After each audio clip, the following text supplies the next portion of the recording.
Hello, now let's take a look at my second project called the Handwriting Recognition Program. Already there are a few apps available which does the same job.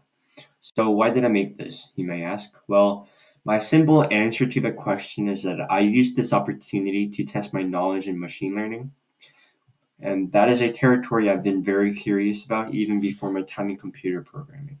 So let me demonstrate this.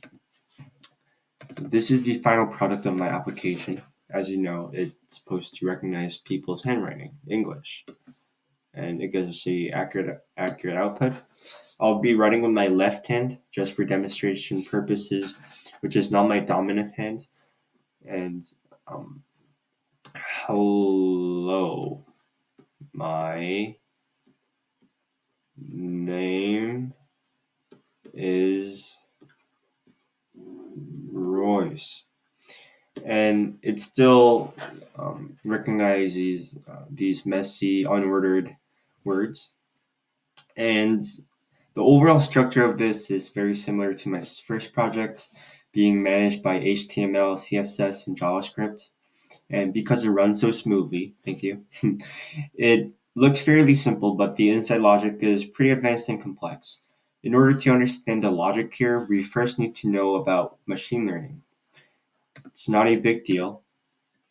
It's very similar to neurons in our brain running simulations. So what we see here is the comparison of biological neurons and artificial neurons. And this is the biological neuron and artificial neuron. And what they both do is they get inputs. And by using these special formulas, we get an output. And in this case, we will get an electrical signal. And with the combination of these units working together, we have something called the artificial neural network called the ANN. And now let's move on to the second part, which is the part managing these handwritings being recognized. And what's doing this is the convolutional neural network, which is the CNN.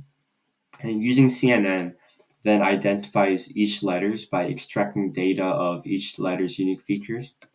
So, for example, CNN, its job is to, first of all, separate these each letters. Then when we have each letters here, the job of CNN also recognizes what these individual letters are. And the final process is then converted to data, um, which is being outputted. And just to talk more about what CNN is, it's similar to this. It recognizes each letters and see if X is matching with the handwriting of X, and looking at each unique features, figuring out what the actual matching letter is. And that is all about my second project called the Handwriting Recognition Program. Thank you.